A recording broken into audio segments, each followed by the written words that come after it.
Bendiciones con todos. Tema 103, las verdades de la palabra de Dios.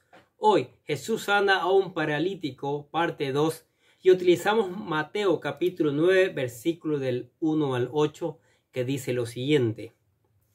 Entonces, entrando Jesús en la barca, pasó al otro lado y vino a su ciudad. Y sucedió que le trajeron a un paralítico tendido sobre una cama, y al ver Jesús la fe de ellos, dijo al paralítico: ten ánimo, hijo, tus pecados te son perdonados. Entonces algunos de los escribas decían dentro de sí: este blasfema. Y conociendo Jesús los pensamientos de ellos, dijo: ¿por qué pensáis mal en vuestros corazones? ¿Por qué? ¿Qué es más fácil decir: los pecados te son perdonados, o decir: levántate y anda? Pues para que sepáis que el Hijo del Hombre tiene potestad en la tierra para perdonar pecados, dice entonces al paralítico: levántate, toma tu cama y vete a tu casa. Entonces él se levantó y se fue a su casa, y la gente, al verlo, se maravilló y glorificó a Dios, que había dado tal potestad a los hombres. La controversia de los líderes religiosos. Miren el versículo 3. Entonces algunos de los escribas decían entre sí: este blasfema. En este versículo 3 del capítulo 9 de Mateo encontramos la primera referencia de la oposición que nuestro Señor Jesús sufriría por parte de los líderes religiosos de Israel.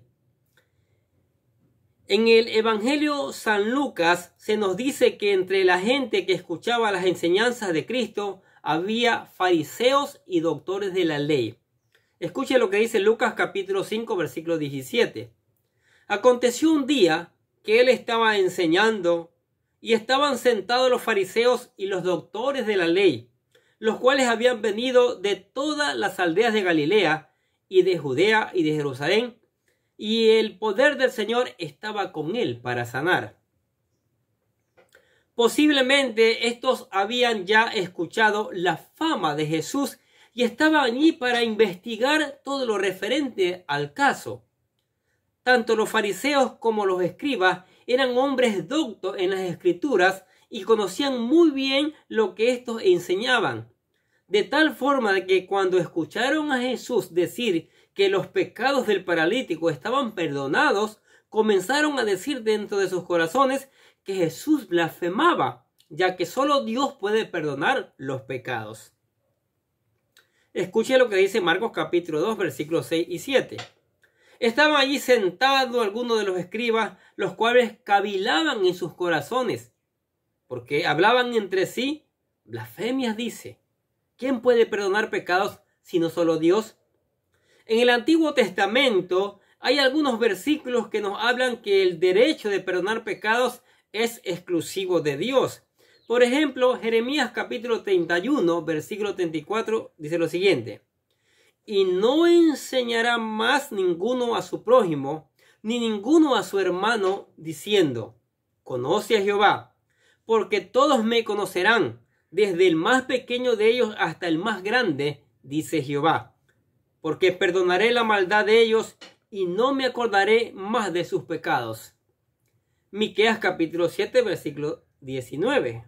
Dice: él volverá a tener misericordia de nosotros, sepultará nuestras iniquidades y echará en lo profundo del mar todos nuestros pecados.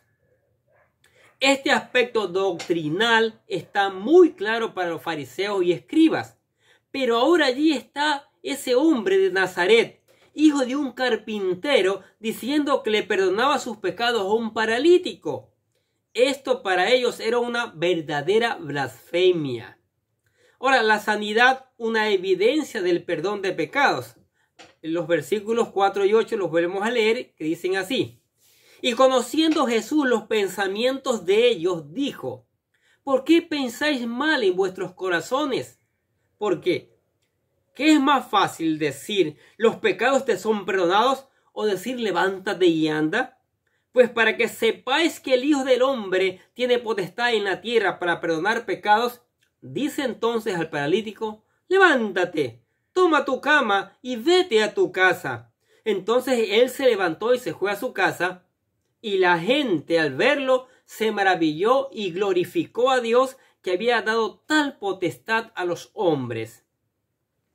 La Biblia enseña que solo Dios conoce nuestros más íntimos pensamientos. Primera de Crónicas, capítulo 28, versículo 9 dice: porque Jehová escudriña los corazones de todos y entiende todo intento de los pensamientos. Mateo no quiere pasarlo por alto para mostrar la supremacía de Jesucristo como el divino Mesías. Jesús conoció sus pensamientos, dice, y conocía Jesús los pensamientos de ellos. Y por ello les recrimina en público: ¿por qué pensáis mal en vuestros corazones? Ahora bien, lo que Jesús hará a continuación será una señal contundente de que no dejará duda que los pecados de este hombre le han sido perdonados. Los judíos tenían la creencia que todas las enfermedades terribles que llegaban a la vida de las personas eran consecuencia por sus pecados. Sin embargo, ahora nosotros sabemos que no siempre es así. Esta creencia la podemos ver incluso entre las páginas de la Biblia, de la palabra de Dios. Por ejemplo, tenemos el ejemplo de Job, donde sus amigos alegaban contra él diciendo que su estado de calamidad se debía a que había cometido algún pecado en oculto y ahora Dios le había castigado por ellos. Capítulo 4, versículo 31. También encontramos el mismo pensamiento en el Evangelio según San Juan, donde se presenta un hombre ciego y los discípulos le preguntaron a Jesús quién era el que había pecado, él o sus padres. Escuche Juan capítulo 9, versículo 2. Y le preguntaron sus discípulos diciendo: Rabí, ¿quién pecó, este o sus padres, para que haya nacido ciego? Por tanto, para los judíos era un hecho de que alguien que padeciera una enfermedad terrible como este paralítico era por causa de sus pecados. Por tanto, ahora viene Jesús y, aprovechando todas las circunstancias, creencias, pretende tomar la ventaja para demostrar a través de la sanidad del paralítico que realmente ha perdonado los pecados. Por ello dice: ¿por qué? ¿Qué es más fácil decir los pecados te son perdonados o decir levántate y anda? Pues para que sepáis que el Hijo del Hombre tiene potestad en la tierra para perdonar pecados, le dice al paralítico: levántate, toma tu cama y vete a tu casa. Inmediatamente el resultado es asombroso para todos los presentes, ya que aquel que había sido llevado en una camilla ahora se levantaba, tomaba su camilla y se va caminando a casa. Así dice, mire, entonces él se levantó y se fue a casa. Al presenciar esta sanidad, la gente se maravilló y glorificó a Dios, no solo por la sanidad en sí, sino que por la sanidad era una fiel evidencia que realmente sus pecados le habían sido perdonados y por lo que dice la Escritura. Y la gente al verlo se maravilló y glorificó a Dios, que había dado tal potestad a los hombres. Este pasaje nos enseña que la primera necesidad que el ser humano tiene es el perdón de los pecados. Antes que cualquier sanidad o milagro en nuestra vida, la salvación del alma es imperativa.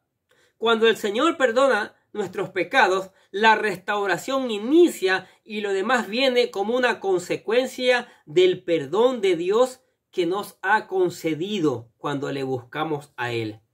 ¿Qué les parece estas verdades de la palabra de Dios? ¿Qué les parece el Jesucristo, el Dios Todopoderoso, sanando, perdonando todo pecado?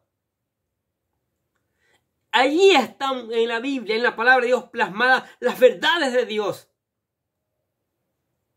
Y es a Jesús que tenemos que venir para que nos libere, para que nos sane, para que nos perdone, para que nos haga una persona diferente, una persona nueva.